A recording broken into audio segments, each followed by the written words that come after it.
Hi, it's Sue. Thanks for joining me for today's Bible reading. This one is for June 5th, and it is Job 14 to 16.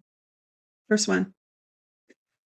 Now, and let me say, we left off yesterday with Job speaking, and he was actually, I think he was speaking to God during this one section. So let's see if that's what continues.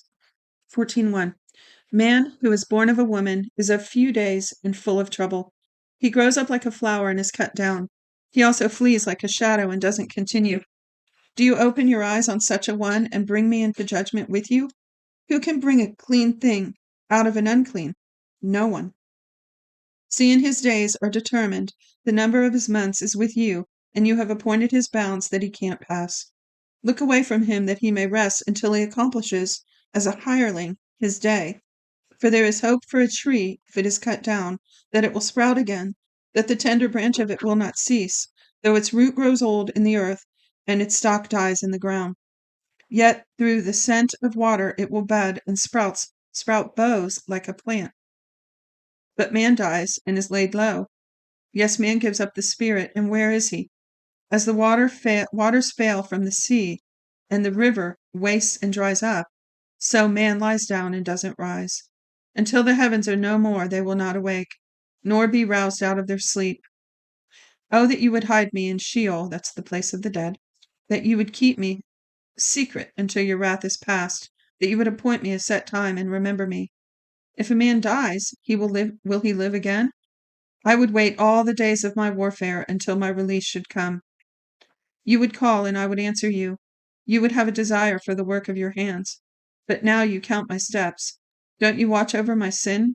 My disobedience is sealed up in a bag. You fasten up my iniquity. But the mountain falling comes to nothing.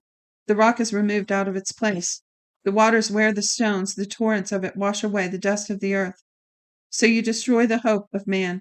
You forever prevail against him, and he departs. You change his face and send him away. His sons come to honor, and he doesn't know it. They are brought low, but he doesn't perceive it of them. But his flesh on him has pain, and his soul within him mourns. Then Eliphaz the Temanite answered, Should a wise man answer with vain knowledge, and fill himself with the east wind? Should he reason with unprofitable talk, or with speeches with which he can do no good? Yes, you do away with fear and hinder devotion before God. For your iniquity teaches your mouth, and you choose the language of the crafty. I really like that one. Your iniquity teaches your mouth. How many of us have, let's just say, human nature tends, especially before we're redeemed and consecrated to the Lord, to do this, where it's kind of like rationalization, and we justify our behavior, or we perform situational ethics, right? It says your iniquity teaches your mouth. We're instructed based on our iniquity, self-defense, things like that. That's what that says to me. So it says, your iniquity teaches your mouth, and you choose the language of the crafty. Your own mouth condemns you, not I. Your own lips testify against you.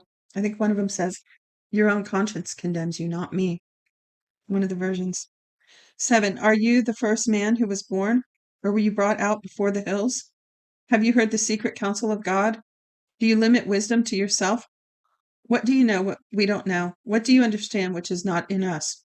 With us are both the gray-headed and the very aged men, much older than your father. Are the consolations of God too small for you, even the word that is gentle toward you? Why does your heart carry you away? Why do your eyes flash that you turn your spirit against God and let such words go out of your mouth? What is man that he should be clean? What is he who was born of a woman that he should be righteous?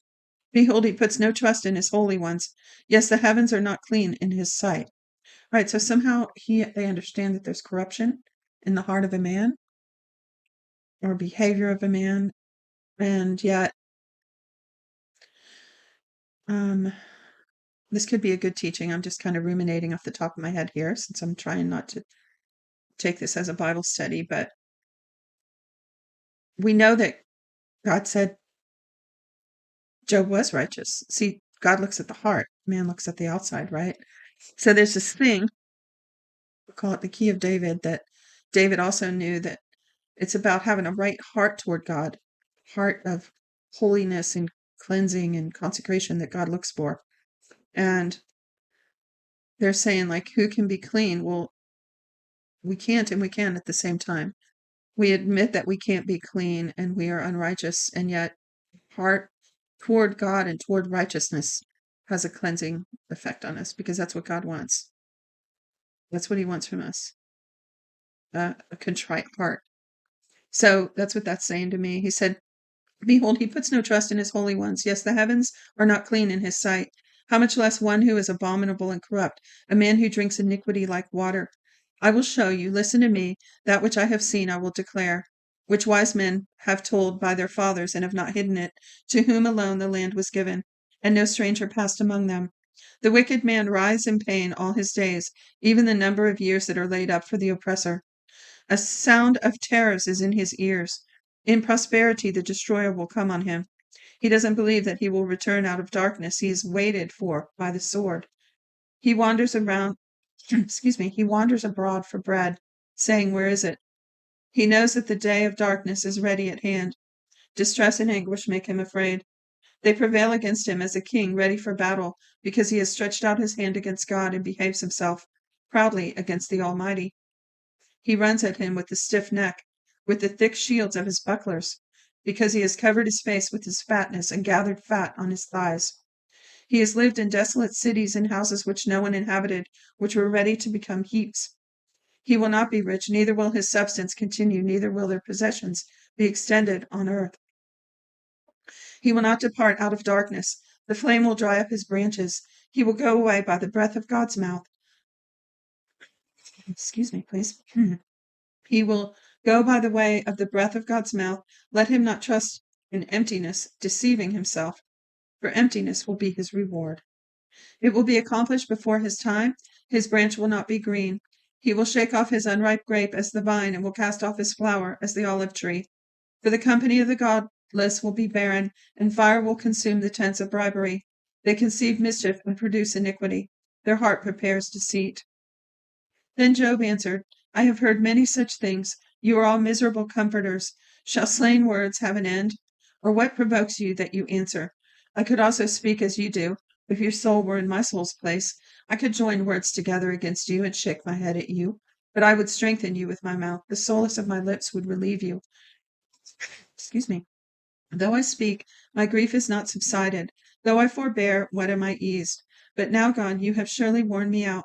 You have made all my company desolate. You have shriveled me up. This is a witness against me. My leanness rises up against me. It testifies to my face. He has torn me in his wrath and persecuted me.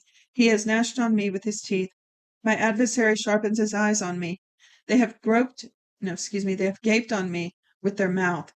They have struck me on the cheek reproachfully. They gather themselves together against me. God delivers me to the ungodly and casts me into the hands of the wicked. I was at ease, and he broke me apart. Yes, he has taken me by the neck and dashed me to pieces. He has also set me up for his target. His archers surround me. He splits my kidneys apart and does not spare. He pours out my bile on the ground. He breaks me with breach on breach. He runs at me like a giant. I have sewed sackcloth on my skin and have thrust my horn in the dust. My face is red with weeping. Deep darkness is on my eyelids, although there is no violence in my hands, and my prayer is pure. Earth doesn't cover my blood. Let my cry have no place to rest. Even now, behold, my witness is in heaven. He who vouches for me is on high. My friends scoff at me. My eyes pour out tears to God, that he would maintain the right of a man with God, of a son of man with his neighbor. For when a few years have come, I will go the way of no return. That's it for today's reading. Thanks for joining me. Be sure to look in the description for helpful links and how to get your free 1-year Bible. Till tomorrow, shalom.